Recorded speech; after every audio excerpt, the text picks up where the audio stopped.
нафароне ки дар шаҳри москва қарор доред барои сафед кардани дандон ё барои табобати хунукиҳои дандон ё барои кандани дандон ё дарди дандон ба шумо духтур лозим бошад, пас ба рақамҳои рӯи экран муроҷиат намоед.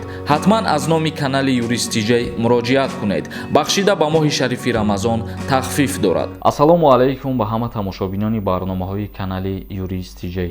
тамошобинони азиз, нафароне ки дар москва қарор дорен ва мехоҳед ки регистратсия кунед, рақамҳое ки дар рӯи экран ҳаст, ватсапашда аз номи ман муроҷиат кунед. И бародармон регистратсияҳои оригинал тайёр мекунад ва агар касое ки тӯли чандин моҳҳо бе регистратсия гаштагӣ бошед, шуморо ҳам метавонед ки муроҷиат кунед. видеоро то охирша тамошо кунед. тасвиби мораторияи санҷишҳои соҳибкорон дар ҷумҳурии Тоҷикистон. ҳадафи эълони мораторияи санҷиши соҳибкорон ва дастгирии бахши хусусист, гуфт раиси Кумитаи давлатии сармоягузорӣ ва идораи амволи давлатии ҷумҳурии Тоҷикистон.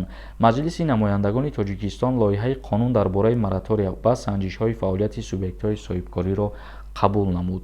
тибқи муқаррароти қонун дар давраи татбиқи моратория ба санҷишҳо, амали муқаррароти қонунзории Тоҷикистон вобаста ба санҷишҳои фаъолияти субъектҳои соҳибкорӣ қатъ гардидааст. маврид ба зикр аст ки ахиран президенти ҷумҳурии Тоҷикистон муҳтарам Эмомалӣ Раҳмон бо як фармони худ ба ҳама намуди санҷишҳои фаъолияти субъектҳои соҳибкорӣ моратория эълон намудааст.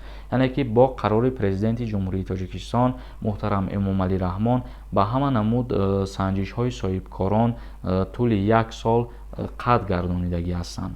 ҳадафи ин иқдом дастгирии давлатии фаъолияти субъектҳои соҳибкорӣ, фароҳам овардани фазои мусоид барои ҷалби сармоя, ташкили ҷойҳои кор ва кам намудани санҷишҳо арзёбӣ карда мешавад. дигар хабари мо оиди дар душанбе визаи муҳоҷират ба амрико дода мешавад.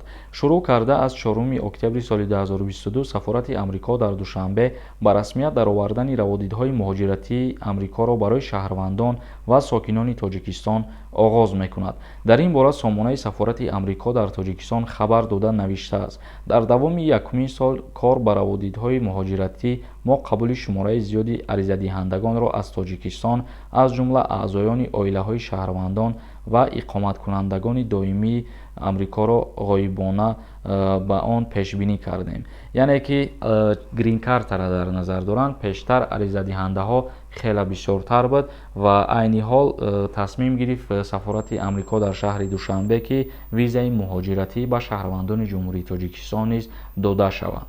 хабари охирони мо ҳамие ки бисёри нафар мумкин аллакай медонед, дар ҷумҳурии Тоҷикистон иди Рамазон санаи 2 май эълон карда шудагӣ аст ва худованд кунад ки чандин идҳои дигар мову шумо зинда ва саломат бошем. иди моҳи шарифи Рамазона ба ҳаматон муборак мегум. ба ҳамин барномаро ҷамъбаст мекунем. дар канали ма ҳатман обуна бошед. то барномаҳои дигар худованд ҳамаи мову шуморо нигаҳбон бошад.